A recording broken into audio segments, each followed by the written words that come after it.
दोस्तों आज का नाटक है जांच पड़ताल, जिसके लेखक हैं निकोलो गॉगोल और इस नाटक के निर्देशक हैं श्याम कुमार। इस नाटक की अवधि है लगभग 1 घंटा 30 मिनट। आप सभी से अनुरोध है कि अपने मोबाइल फोन के स्विच ऑफ कर लें या उसे साइलेंट मोड पर लगा दें। और दोस्तों नाटक के दौरान फोटो खींचना और वीडियो बनाना सख्त मना है। आप लोगों से फिर अनुरोध है कि अपने मोबाइल फोन के स्विच ऑफ कर लें या उसे वाइब्रेटर मोड पर लगा दें या साइलेंट मोड पर लगा दें, ताकि आपको और आपके साथ बैठे किसी भी दर्शक को नाटक देखने में असुविधा ना हो। आइए देखते हैं नाटक जांच पड़ताल।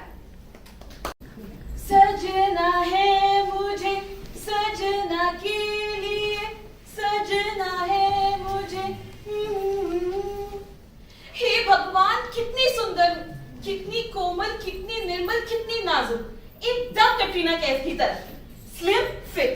मेरे प्यारे दर्पण भैया, झूठ ना कहना, इस पूरे संसार में कोई मिस यूनिवर्स बन सकता है तो कौन है भला? तुम्हारी सौतेली बेटी टीना। झूठ साफ झूठ, तुम इस अंडमान बनने लायक भी नहीं है। हाँ? सारा मूड खराब कर दिया, मूर्ख कहीं की। मम्मी 1 मिनट के लिए शीशा दो ना प्लीज। रहने दे, शीशे में ही अंधेरा नजर आएगा और मैं क्या थाल में मुंह देकर मैं बहलाऊं? बढ़िया है शीशे वाली मोटी भैंस, सेकंड हैंड माँ। क्या? लाओ लाओ, तुम भी मेरी सैंडल मुझे वापस करो। कौन सी? जो पहन रखी है। सैंडल चाहिए? सैंडल चाहिए? ले ले और ले। कुत्ते के मार दी। मारो मारो मारो, सब मिलके मुझे मारो। इस घर को पागल खाना बना के रख दिया तुम लोगों ने। सुनिए जी। बोलो। पापा मेरी सुनो। मेरी सुनिए ना। पापा मेरी सुनो। सुनिए तो सही। पापा मेरी अरे सुनो। चुप, अरे एक एक करके बोलो। हाँ तुम बोलो। ये हरदम मुझसे झगड़ा करती है जी, समझा लो इसे, मैं नहीं चली जाऊंगी। आप कुछ कहते ही नहीं। देखो मम्मी हमेशा आपको भड़काती रहती है। शादी के वक्त लोगों ने कहा था दूसरी बीवी बनकर जा रही हो और राज करोगी, या तो सौतेली बेटी का हुक्म चलता है। मैं तो आगे जमींदारी हूँ। जमींदारी नहीं माँ, जमादारी। हाँ हाँ वही जमादार। क्या बोली? अरे चुप हो जाओ, शांत रहो, मुझे भी शांति से रहने दो। अरे मेरा दिमाग पहले से बहुत खराब है।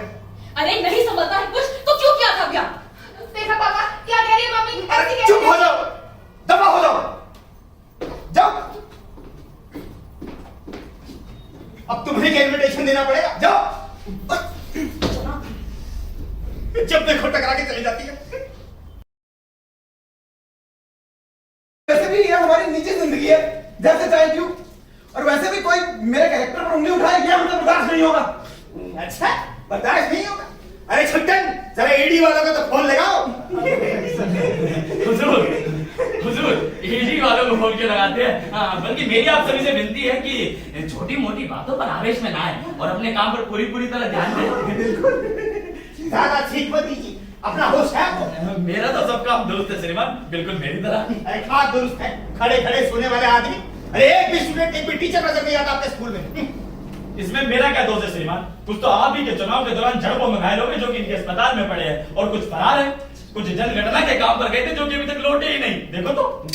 ठीक है, मैं उसका कुछ करता हूँ। तब तक आप अपने स्टूडेंट लोगों से विनती कीजिए कि जब तक इंस्पेक्शन चल रहा है, स्कूल में बम पिस्तौल वगैरह लेकर ना आए और उनके बाल और नाखून कटवाइए, बुरे भोग ही रहते हैं। और हाँ, जो स्कूल की छत है पहले उसकी मरम्मत करवाइए, तभी ऐसा ना हो कि इंस्पेक्शन करने वाले के सर पे ही गिर जाए। और ये दीवारों पे अजंता अलोरा के चित्र बने, उनका व्हाइट वॉश करवाइए। अजंता अलोरा के चित्र? छी छी छी छी छी, ये सब होता है आपके स्कूल में कलम चला के। अगर व्हाइट वॉश से भी उच्च चित्र ना छुपाए ना, तो कुछ उस पे अलजेब्रा के फॉर्मूला, ज्यामिति की फिगर बनवा दीजिए। आंखें फटी की फटी रह जाएगी तो अरे भाई आप लोग, श्रीमान ये भी तो कहा जा सकता है कि स्कूल में वैलेंटाइन डे की छुट्टियां चल रही है और यहाँ का यही तरीका है। यहाँ का यही तरीका है। आइडिया तो नजारे कहाँ से उठा के लाते हो। और सुनिए, वो कौन है आपका टीचर? बड़ी बड़ी दाढ़ी है, खुजाता रहता है बैठ के। क्या नाम है उसका? हाँ, राम बलराम भंसाली। निकाल दोगे? अरे आगे भी बोलो। अरे बताता हूँ। आज सुबह जब रास्ते में मैं छुट्टन से टकरा गया। अरे भाई, कबाब की दुकान के पास। हाँ ठीक है, बीच में बोल। कबाब की दुकान के पास। तो उसने कहा बड़ी भूख लगी है। तो हम जैसे ही होटल में घुसते तो क्या देखते हैं, एक खूबसूरत नौजवान जीन्स की पतलून और काला चश्मा लगाए, जीन्स की पतलून और काला चश्मा लगाए हमें ऐसे घूर रहा था जैसे किसी बात की टो ले रहा हो। मैनेजर को बुलाया? अच्छा, मैंने बुलाया मैनेजर को। तो तो हमने तुरंत मैनेजर को बुलाया और उस नौजवान के बारे में पूछताछ की तो पता चला कि कोई अफसर है जो दिल्ली से आया है, 2 हफ्तों से यही है, जाने का नाम ही नहीं लेता, दिन भर खाता है पर किसी भी चीज का पैसा नहीं देता, सब अकाउंट में लिखवा देता है। मेरे मुंह से तो आह निकली। अरे पहले मेरे मुंह से निकली। ठीक है भाई, तेरे मुंह से निकली। हमने सोचा हो ना हो ये वही है, वही कौन? वही अफसर जिसका जिक्र उस खत में था। नहीं, ये नहीं हो सकता, ये वो नहीं हो सकता। अरे बात समझने की कोशिश कीजिए सर, होटल में गुफ्तखोरी और ऊपर से सीनोज़ोरी। ये खासियत तो सिर्फ बड़े अफसरों की होती है, और जिस पैनी नजर से वो देख रहा था, बस पूछिए मत हुजूर, वो भूखे शेर की सी नजर थी। मैं क्या ही बोलूं, मेरा तो थोड़ा सा पजामा भी गीला हो गया।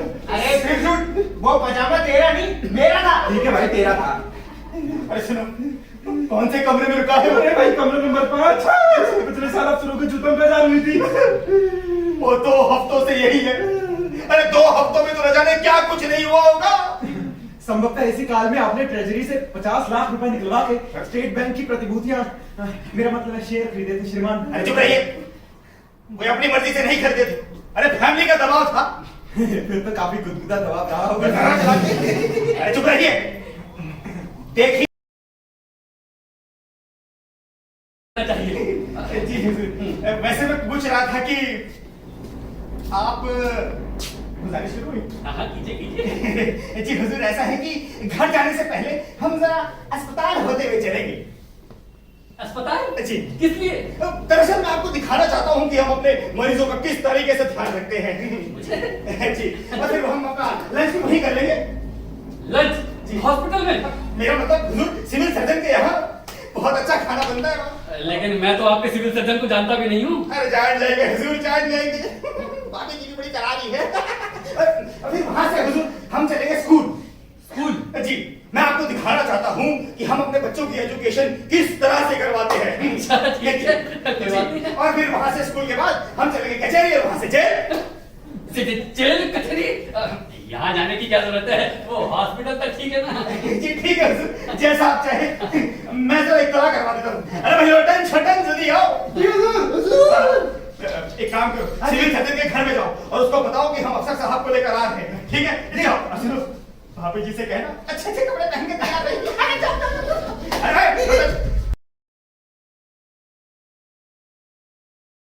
मेहमान की दावा पे दी। अच्छा, लेकिन देखिए उसमें वो तंदूरी आइटम बिल्कुल नहीं थे। भाई ड्रिंक्स में मजा नहीं है। अरे हुजूर, क्या बात की आपने? जब से तंदूर कांड हुआ है तब से तो ये तंदूर की चीजें हमारे गले से नीचे उतरती ही नहीं। कितना जालिम इंसान रहा होगा वो। इंसान? अभी हैवान कहिए, हैवान। किसे कहा आपने? जानते हैं कितने मंत्रियों का जिगरी रहा है वो। आप गलत समझ रहे हैं हुजूर। मैं दरअसल तंदूर बनाने वाले को कह रहा था। लंबा कद को हड़बड़ी क्या थी? बिल्कुल मामला उभरता ही नहीं। धीरे धीरे सब संभाल कर सुहा, और कम से कम तंदूर की बेइज्जती भी नहीं होती। कॉलम चला बहुत लूज टॉक करते हैं आप। हाँ, तो वो सिविल हॉस्पिटल आप ही का था ना? जी हुजूर, हमारा राम भरोसे सिविल अस्पताल शहर का नंबर 1 है। हाँ, राम भरोसे जो ठहरा। वैसे मैंने देखा वहाँ बहुत सारे मतलब पेशेंट्स वहाँ थे, लेकिन बेड फिर भी बहुत खाली थे। जी हुजूर, हमारे अस्पताल का इंतजाम इतना अच्छा है कि मरीज आते ही सही होकर चले जाते हैं। देखिए ना हुजूर, एक मेयर होने के नाते मुझे कितना कुछ देखना पड़ता है। अस्पताल ठीक से चल रहे हैं कि नहीं चल रहे, शिक्षा व्यवस्था ठीक से है कि नहीं, कचहरी वगैरह सब, लॉ एंड ऑर्डर, ये जो बहुत जिम्मेदारियां हैं। के बीच में मेरी अपनी रेपुटेशन। अब क्या है कि मेरे लेख होते ही कुछ ऐसे हैं। अच्छा, आप लिखते भी हैं? कौन कौन से मैगजीन में लिखते हैं आप? कौन सी में लिखता हूँ? टाइम्स, फोर्ब्स, अच्छा, कॉस्मोपॉलिटन, डेबोनियर, दफा 302। दफा 302? I mean 302 दफा लेकिन हुजूर, आपका नाम कहीं सुना नहीं। सुना नहीं? इसमें मेरा क्या फॉल्ट है? हाँ है। देखिए क्या है कि मैं संगीन पोस्ट में होने के नाते अपने नामों से नहीं लिख पाता हूँ ना, इसलिए दूसरे नामों से लिखता हूँ। जैसे कि जैसे तस्लीमा नसरीन, अरुंधति रॉय, शोभा डे। आप हमेशा जनाने नाम से क्यों लिखते हैं थूक लगा के? हुजूर, 1 मिनट कमर्शियल ब्रेक। इधर इधर। जी आप लिखिए। Thank you. अब कितनी बार कहा है कुछ पढ़ लिख कर सवाल किया कर। शोभा ने तुम्हें जरा ना लगता है।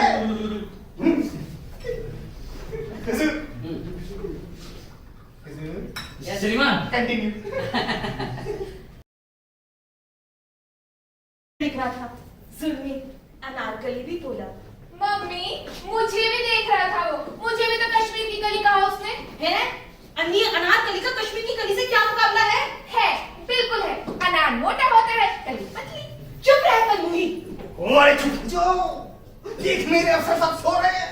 देखिए जी, 4 अक्षर क्या पढ़ लिए और खूबसूरती का भी मुझसे मुकाबला कर दिया। अब आप ही बताइए, मैं ज्यादा खूबसूरत हूँ या ये? मैं ज्यादा स्लिम हूँ या ये? अब वो अफसर मुझे देख रहा था क्या इसे? चुप हो जाओ टीना की माँ। एक पतिव्रता स्त्री का यही धर्म है कि अपने पति के जीते जी दूसरे आदमी की तारीफ करे।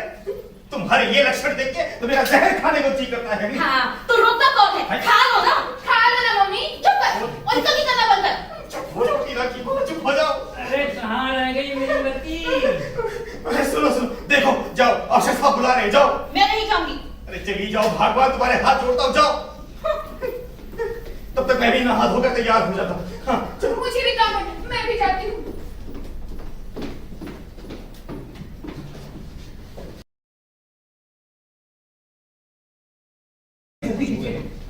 अरे लाइन में खड़े हो जाइए, डिसिप्लिन का तो खास ख्याल रखिए।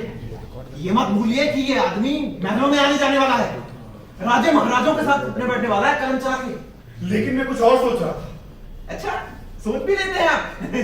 क्या सोच रहे थे? आप अच्छी तरह जानते हैं कि मैं क्या सोच रहा था।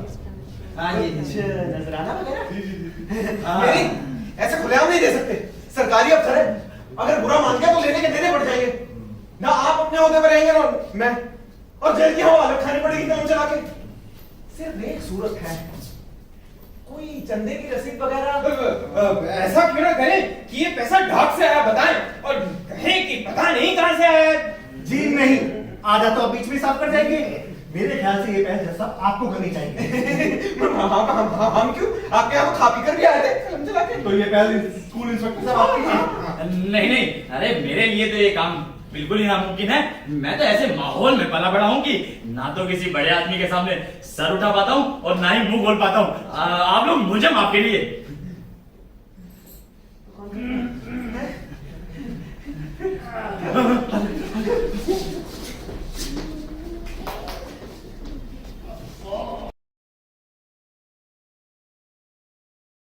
चाहता था कि जब से मैंने आपकी आंखों में देखा है तब से मुझे मैं क्या पीछे पीछे भी जा रही है।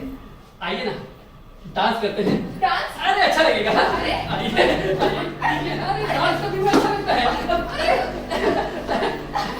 ना, मैं ऐसी वैसी औरत नहीं हूँ। क्या सोचते हो आप मेरे बारे में? हाँ, मैं भी तो कोई ऐसा वैसा लड़का नहीं हूँ। देखिए, अगर आपको मेरे किसी बिहेवियर से तकलीफ हुई है तो आई एम सॉरी। मैं तो सिर्फ अपने इश्क का इजहार कर रहा था। देखिए, मैं चाहता हूँ कि आपके इन गालों की करके अपना घर बना लूं।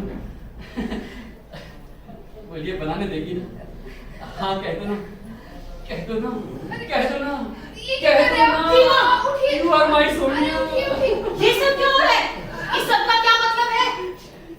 कुछ नहीं मम्मी, वो तो वो मैं बस वो मैं कहती हूँ अंदर जाओ। देखिए, मैं पहाड़ा याद करो। मैं प्रेम की आग में जल रहा हूँ, इसको और मत जलाइए। उठिए ना, आप तो मजाक कर रहे हैं। बस मुझ पर तरस खाइए। तुम अभी तक गए नहीं, कभी तो अकेले छोड़ दिया करो।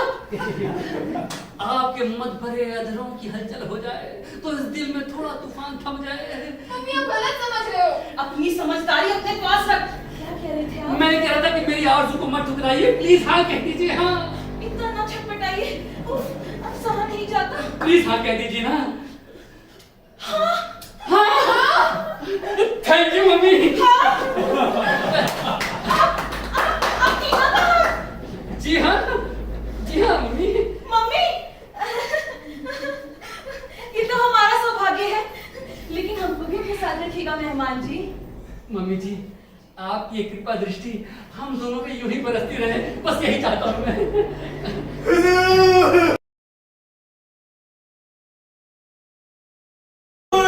अरे चुप हो जाओ, क्या हुआ ये बताओ। हम ऑफिस में सो रहे थे, तभी छोटे ने चिट्ठी लेकर आया हड़ताली अफसर की है, फौरन भेजिए। अच्छा तो फिर चिट्ठी देखकर मैं घबरा गया। दिमाग में आया हो ना हो यहाँ की रिपोर्ट भेजी जा रही है, तो मैंने चिट्ठी खोल डाली। चिट्ठी खोल डाली? अरे बेवकूफ, बात तुझे नहीं पता कि हमारे होने वाले दामाद जी की चिट्ठी है। हम तुझे डिसमिस करवा देंगे। हाँ अरे डिसमिस बाद में करवाइएगा, पहले चिट्ठी तो सुन लीजिए। सुनाओ। हाँ, डियर महेश, मस्त होंगे थूक लगा के। क्या बकवास करते हो? हमारे दामाद जी की चिट्ठी में थूक लगाते हो? जो लिखा है वही पढ़ रहा हूँ, हिज एक्सीलेंसी। सुनिए, तुम तो जानते ही होगे कि दिल्ली में जिस छोकरी से अपना चक्कर चल रहा था वो किसी साले बड़े पुलिस अफसर की भतीजी निकली। मामला हाथ से निकल गया था, इसलिए मुझे भागना पड़ा। रास्ते में 2 दिन लखनऊ रुका। हाँ, हाय, क्या कटीली अदा थी, पर 1 नंबर की ठग, सारे पैसे झटक लिए। नाम था मुन्नी बाई। मुन्नी बाई? आगे बढ़ता हूँ। वहां से चला तो इस शहर में पहुंचा। जेब से कंगाल हो चुका था, इसलिए होटल में देने के लिए पैसे तक नहीं थे कि अचानक तकदीर ने पलटा खाया। यहाँ के लोगों ने मुझे मेरे बारे में गलत फहमी हो गई और मूर्खों ने मुझे यहाँ दिल्ली से आया बड़ा अफसर समझ लिया। इसलिए अब मेयर के यहाँ ठाट से रह रहा हूँ। सारे अफसर खुशामद में लगे रहते हैं, बाकी समय मेयर की छोकरी से इश्क लड़ाने में लग जाता है, या फिर उसकी दूसरी बीवी इमरती से। क्या कुरकुरी है यार।